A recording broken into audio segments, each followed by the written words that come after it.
So hello दोस्तों, तो स्वागत है हमारे रियल एजुकेशन चैनल पर। आज हम लोग पढ़ने वाले हैं बायोलॉजी, और बायोलॉजी का जो चैप्टर चल रहा था दूसरा क्लास 10th का।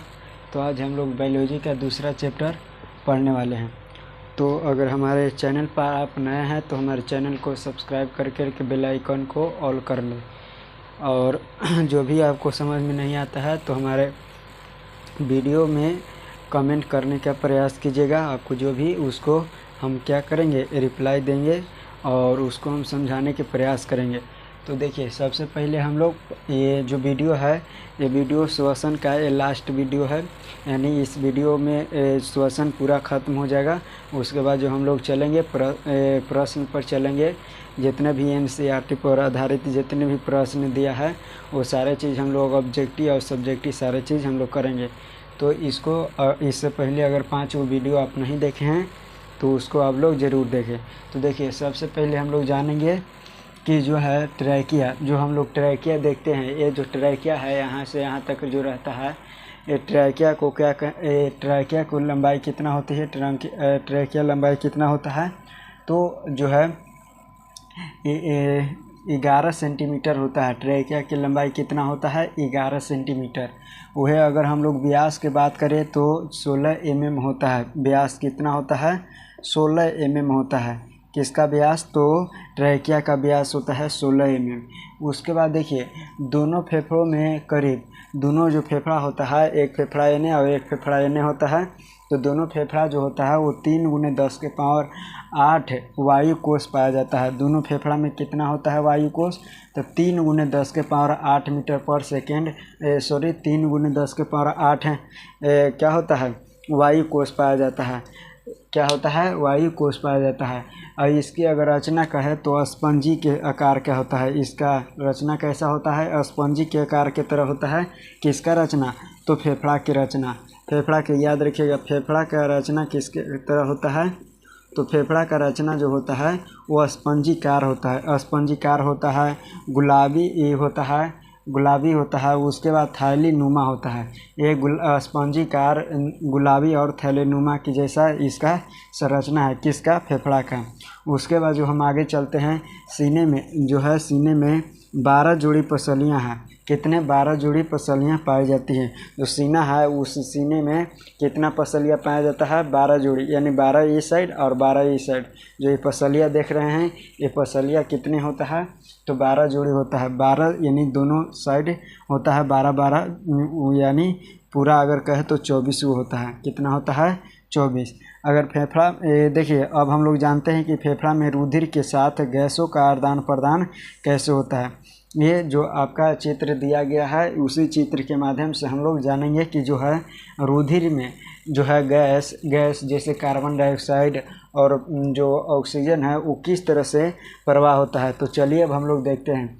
सबसे पहले हम लोग देखेंगे जो जाता है, यानी श्वासोच्छ्वास किसको कहते हैं, श्वासोच्छ्वास किसको कहते हैं, तो सांस लेने और छोड़ने की प्रक्रिया को क्या कहते हैं, श्वासोच्छ्वास कहते हैं। श्वासोच्छ्वास किसको कहते हैं, तो सांस लेने और छोड़ने की प्रक्रिया को श्वासोच्छ्वास कहते हैं।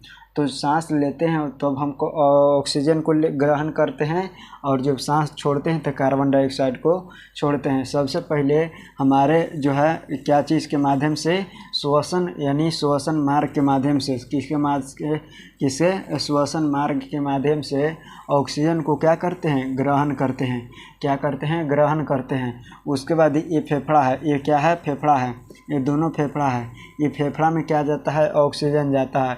और ये फेफड़ा के माध्यम से कहाँ पे ऑक्सीजन जाता है, तो रुधिर में, यानी ये रुधिर है, ये क्या है, पूरा ये क्या है, रक्त है।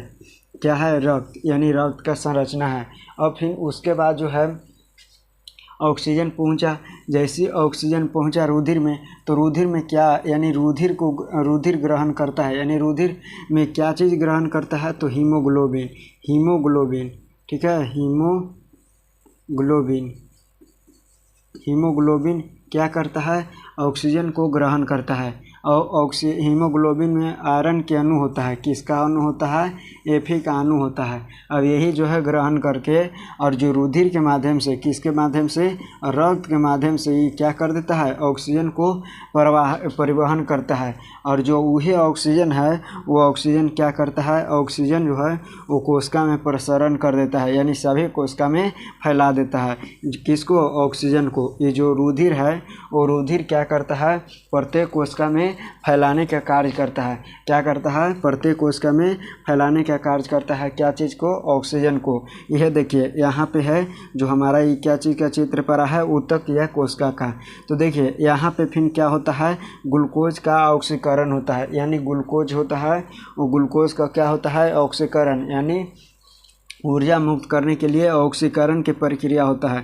किसके माध्यम से? तो यही जो है ऑक्सीजन के माध्यम से। किसके माध्यम से? ऑक्सीजन के माध्यम से क्या होता है? ग्लूकोज का ऑक्सीकरण होता है। अब जैसे ऑक्सीकरण हुआ तो क्या चीज़ का निर्माण करता है? कार्बन डाइऑक्साइड को। कार्बन डाइऑक्साइड का निर्माण करता है। उसके बाद जो कार्बन डाइऑक्साइड है यानी रुधिर में कार्बन डाइऑक्साइड प्रसरण हो जाता है। उसके बाद जो है ऑक्सीजन जो है, ऑक्सीजन क्या चीज़ में कन्वर्ट हो जाता है? कार्बन डाइऑक्साइड में। और वह जब कार्बन डाइऑक्साइड क्या हो जाता है? रुधिर में, फिर यानी रुधिर में कहे तो यानी शिरा के माध्यम से। क्या चीज़? शिरा के माध्यम से। रुधिर में क्या चीज़ के माध्यम से? शिरा के माध्यम से वो क्या होता है? परिवहन होता है। कार्बन डाइऑक्साइड का क्या होता है? परिवहन होता है। उसके बाद जो है फेफड़ा है, वो फेफड़ा क्या करता है? तो कार्बन डाइऑक्साइड को ग्रहण करता है। और कार्बन डाइऑक्साइड को जैसे ग्रहण करके वह क्या कर देता है? वातावरण में छोड़ देता है। तो इस तरह से हमारा जो है फेफड़ा में गैसों का आदान प्रदान होता है। किस तरह से? तो जैसे अभी बताएं, तो सबसे पहले देखिए ऑक्सीजन जो है, ऑक्सीजन श्वसन मार्ग के माध्यम से फेफड़ा में जाता है। फेफड़ा फिर उसको ग्रहण करने के लिए कौन है? हीमोग्लोबिन है। फेफड़ा में से हीमोग्लोबिन क्या करता है? यानी रुधिर में जो उपस्थित रहता है हीमोग्लोबिन, वो ऑक्सीजन को ग्रहण करता है और ऑक्सीजन को ग्रहण करके और परिवहन करता है। कौन परिवहन करता है? तो रक्त। क्या के परिवहन करता है? रक्त। और रक्त प्रत्येक कोशिका में पहुंचा देता है। क्या कर देता है? रक्त प्रत्येक कोशिका में पहुंचा देता है। किसको? तो ऑक्सीजन को। और वही ऑक्सीजन प्रत्येक कोशिका में जब पहुंच जाता है तो वहाँ पे ग्लूकोज का क्या होता है? ऑक्सीकरण होता है। ग्लूकोज का ऑक्सीकरण होता है। जब ऑक्सीकरण के फलस्वरूप कार्बन डाइऑक्साइड का निर्माण होता है।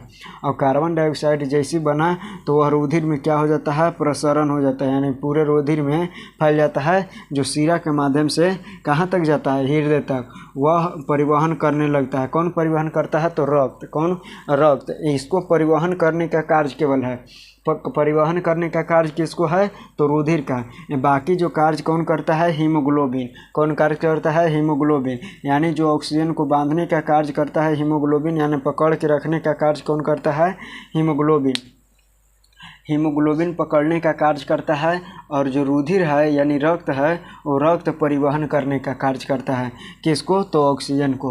उसके बाद जो कार्बन डाइऑक्साइड है, कार्बन डाइऑक्साइड और ऑक्सीजन दोनों का परिवहन करने का कार्य करता है। अब यही जो कार्बन डाइऑक्साइड है वो कार्बन डाइऑक्साइड फिर कहाँ जाता है? हृदय में जाता है। हृदय से फेफड़ा में जाता है। और फेफड़ा जो है वो फेफड़ा में क्या चीज़ होता है? फेफड़ा में कार्बन डाइऑक्साइड जो पहले वाला अन्य आवश्यक गैस है, और जो ये चीज़ है जो आया है ऑक्सीकरण के फलस्वरूप बनकर कार्बन डाइऑक्साइड, तो ये दोनों क्या हो जाता है? बाहर निकल जाता है। और इसी को प्रक्रिया को हम लोग सांस लेने और छोड़ने की प्रक्रिया को क्या कहते हैं? श्वासोच्छ्वास कहते हैं। यहाँ पे देखिए श्वासोच्छ्वास कहते हैं। और ये हो गया पूरा क्या हो गया? यानी फेफड़ा में रुधिर के साथ गैसों का आदान प्रदान हो गया। तो इतना आप लोग के समझ में आ गया होगा, कोई दिक्कत नहीं हुआ होगा। देखिए इस तरह से हमारा जो चैप्टर है वो समाप्त होता है। और हम लोग देखिए सबसे पहले क्वेश्चन अब हम लोग देखेंगे कि क्वेश्चन इसमें कितना क्वेश्चन दिया गया है। अब हम लोग थोड़ा सा और इसके अंदर जान लेते हैं कि इसमें जो है हम लोग सांस में कितना परसेंट गैसें, कौन कौन से गैसें लेते हैं और कितना परसेंट हम लोग छोड़ते हैं, कितना हम लोग ऑक्सीजन को यूज करते हैं और कितना जो है ऑक्सीजन को हम लोग बाहर निकालते हैं। तो चलिए हम लोग इसके बारे में फिर थोड़ा सा जान लेते हैं।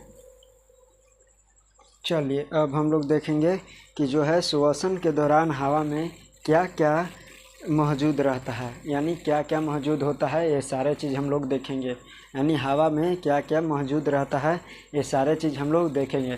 तो देखिए सबसे पहले हम लोग देखेंगे कि जो है क्वेश्चन हमारा है कि श्वसन के दौरान हवा में क्या क्या मौजूद रहता है। तो देखिए श्वसन में सबसे पहले हम लोग क्या करेंगे, श्वसन करेंगे।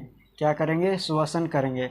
तो श्वसन जब हम लोग करते हैं, श्वसन हम लोग करते हैं तो एक होता है प्रश्वास और एक होता है निश्वास, जो कि पिछले वीडियो में बताए हैं। प्रश्वास के मतलब होता है जो हम लोग क्या करते हैं, ऑक्सीजन को ग्रहण करते हैं, और जो ऑक्सीजन के बल्कि नहीं हवा को ग्रहण करते हैं। और जो निश्वास होता है वो क्या होता है कि जब हम लोग ऑक्सीजन को बाहर, यानी ऑक्सीजन के साथ साथ बहुत सारे गैसों को हम लोग बाहर निकालते हैं। तो यानी सांस लेने और छोड़ने, यानी इसको कहते हैं छोड़ने की प्रक्रिया, यानी सांस छोड़ने की प्रक्रिया को क्या कहते हैं, निश्वास कहते हैं। और सांस लेने की प्रक्रिया को प्रश्वास कहते हैं। तो देखिए हम लोग जो है 21% में से केवल 4% ही हम लोग क्या करते हैं, उपयोग करते हैं। यानी ऑक्सीजन को हम लोग क्या करते हैं, 21% में से 4% ही हम लोग यूज करते हैं। चाहे आप एक बार में जितना भी ऑक्सीजन ले लें, यानी जितना भी हवा ले ले वो केवल 4% यूज करेगा, बाकी बाहर ही निकाल देगा। तो प्रश्वास के माध्यम से हम लोग क्या करते हैं, ऑक्सीजन को ग्रहण करते हैं, ऑक्सीजन को ग्रहण करते हैं, नाइट्रोजन को ग्रहण करते हैं और कार्बन डाइऑक्साइड के ग्रहण करते हैं।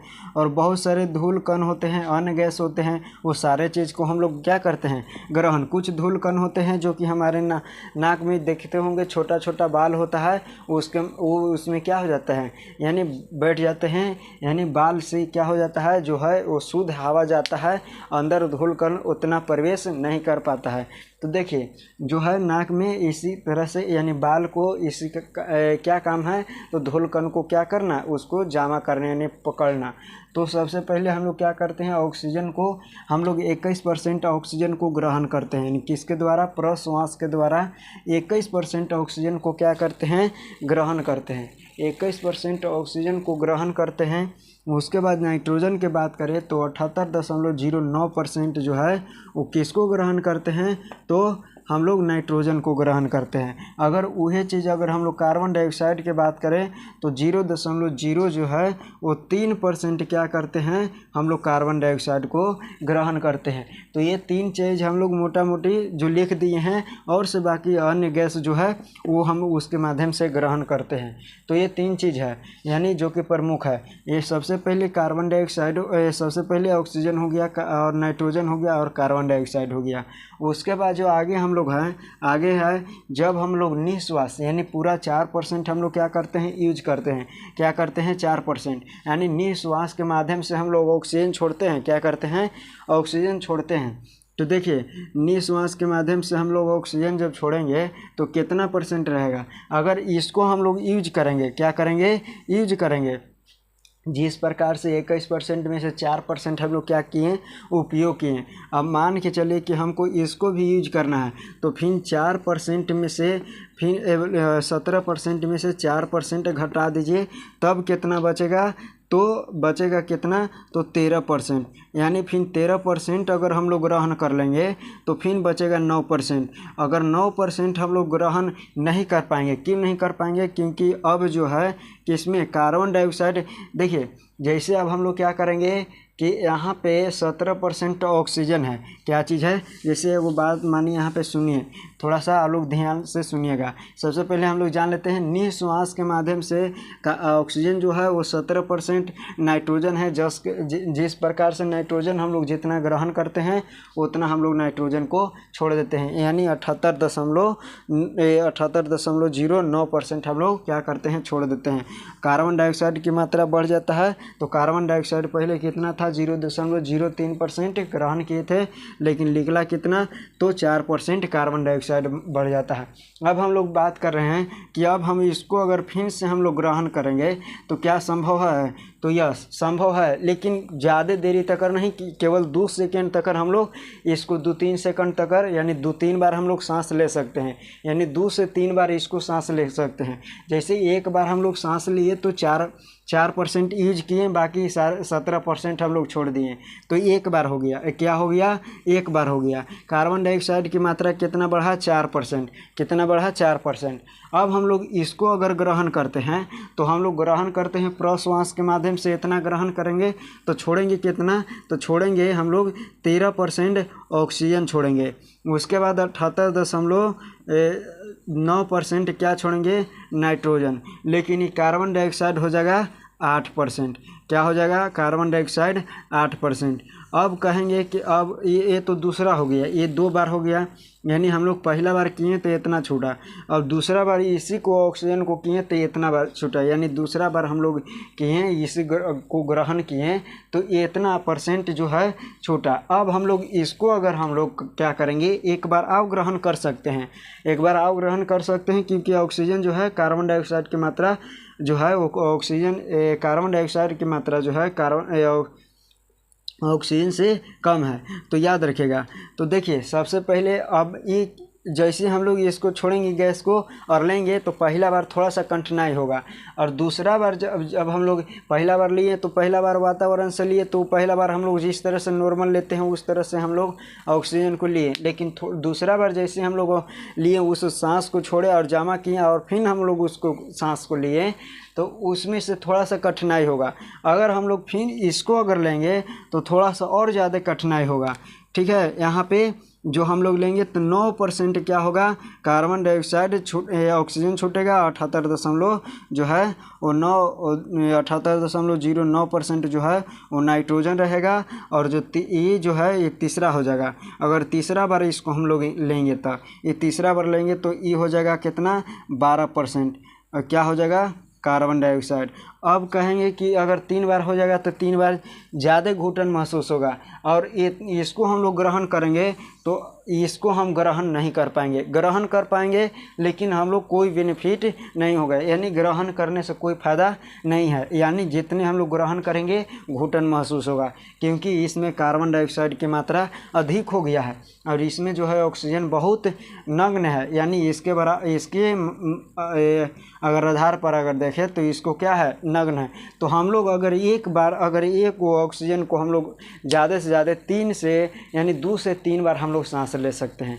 केवल एक बार हम लोग वातावरण से ले लिए, उसको फिर छोड़े और फिर हम उसी सांस को लेंगे और फिर छोड़ेंगे, उसी के सांस को लेंगे, यानी ऐसे करके हम लोग 2 से 3 तक ज़्यादा से ज़्यादा ले सकते हैं, अधिक से अधिक कितना ले सकते हैं। बाकी उसके बाद आगे घुटन महसूस होगा, आगे जो है वो सांस को नहीं ले पाएंगे। तो आई होप इतना आप लोग के समझ में आ गया होगा कि प्रश्वास के द्वारा हम लोग कौन से गैस लेते हैं, कितना % लेते हैं, और निश्वास के माध्यम से हम लोग कितना गैस छोड़ते हैं और कौन से गैस छोड़ते हैं, कितना % छोड़ते हैं। ये भी आपको समझ में आ गया होगा कि हम लोग एक बार सांस लेते हैं तो पूरा वातावरण में जितना ऑक्सीजन है उसको कै % हम लोग यूज करते हैं, तो केवल 4% ही हम लोग यूज करते हैं, बाकी जितने गैसें होता है वो सारे चीज़ को हम लोग क्या कर देते हैं?